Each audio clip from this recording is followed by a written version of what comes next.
नमस्कार दोस्तों, मैं हूं दिनेश के वोरा। डेली न्यूज़ इंडिया 1.0 में आपका बहुत बहुत स्वागत है। दोस्तों, ट्रम्प साहब ने जो कहा था वो बात आज थोड़ी पुरानी तो हो गई है। मुझे लगता है कि जो उनके अपने एडवाइजर्स हैं वो उस बात को अब रिपीट करते नज़र आ रहे हैं, और जो उनका ट्वीट था वो भी डेलिब्रेट था, और ख़ास तौर से उस दिन किया गया जिस दिन मोदी, पुतिन और शी जिनपिंग आपस में मिल रहे थे, और उस दिन इस ट्वीट का आना इसके मायने रखता है। तो हम इसके मायने को ढूंढने की कोशिश कर रहे हैं कि उनका जब कहना था कि आ, भारत हमसे बहुत थोड़ा ट्रेड करता है, हम भारत के साथ बहुत ज़्यादा ट्रेड करते हैं। हमारा बहुत सारा माल जो है क्या कहते हैं, हम इंडिया से मंगाते हैं, लेकिन इंडिया हमारा माल नहीं लेता क्योंकि बहुत ज़्यादा वो टैरिफ लगाते हैं, और ये एक किस्म का डिसास्टर है और एक अनजस्टिस भी है। और इंडिया बहुत सारा तेल और मिलिट्री इक्विपमेंट भी रशिया से लेता है और हमसे कुछ नहीं लेता है, और वो कई साल से करते आ रहे हैं। अब उन्होंने कुछ ऑफ़र किया है टैरिफ का कुछ कम करने का, कि लेकिन अब ये बहुत लेट हो चुका है। इसे किस रूप में देखा जाए? यहाँ पे प्रश्न उनके ट्वीट का नहीं है। यहाँ पे प्रश्न ये नहीं कि तीन लीडर जब बड़े दुनिया के तियानजिन के अंदर मिल रहे थे तो डोनाल्ड ट्रंप ने उस टाइम अपने किसी एडवाइज़र को, केविन हैसेट को या पीटर नावारो को या किसी मिनिस्टर को नहीं कहा कि आप ट्वीट करो, उन्होंने खुद ट्वीट किया। भारत में क्या हो रहा है? भारत में जितने भी मिनिस्टर हैं या बीजेपी के छोट भैये हैं या गोदी मीडिया है, और उनके उस मीडिया के ऊपर आते हुए कुछ पैनलिस्ट एनालिस्ट जो अपने आप को शायद बहुत बड़ा लेवल का पैनलिस्ट समझते हैं,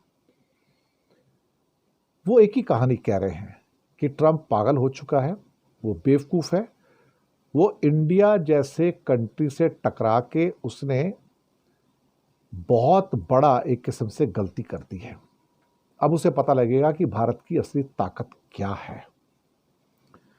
और जिस ढंग से ट्रंप को साइडलाइन करके गाली देने की परंपरा शुरू हुई है, राजनाथ सिंह ने कुछ कहा था, पीयूष गोयल ने कुछ कहा, बाकी छोट भाइयों ने कुछ कहा, अब मुझे ये महसूस हो रहा है कि इंडिया में लोगों से और मीडिया से कहा गया कि ट्रंप को जम के गाली दो, अब तुम जितना उसको कोस सकते हो उतना कोसो, और ये कहो कि हमें तुम्हारी ज़रूरत ही नहीं है।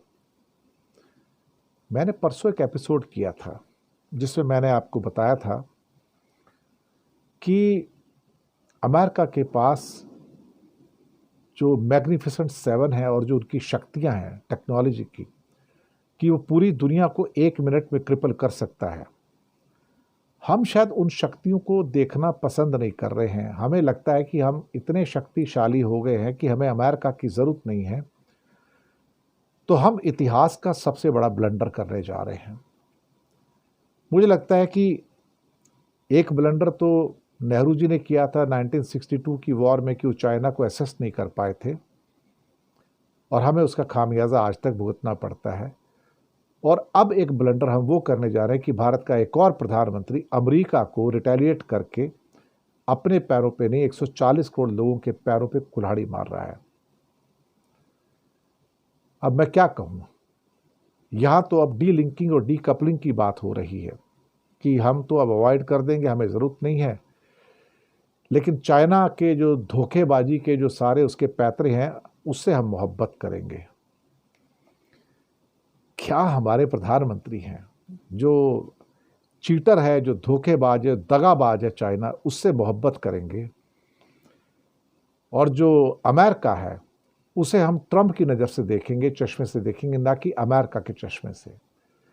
मुझे लगता है कि चीज़ें बिगड़ चुकी हैं। भारत के लिए आने वाले दिन परेशानी के होंगे। मैं पहले भी कई बार कह चुका हूँ, मेरी राय बड़ी मुख्तलिफ है, बड़ी अलग है बाकी पैनलिस्ट से, लेकिन इंडिया ने एक ऐसा ब्लंडर किया है जिसको ओवरकम करना इतना आसान नहीं हो पाएगा। मैं बताऊँ, कई बार होता है ना कि लम्हों ने खता की थी, सदियों ने सजा पाई, वही हो रहा है। शुक्रिया आपका।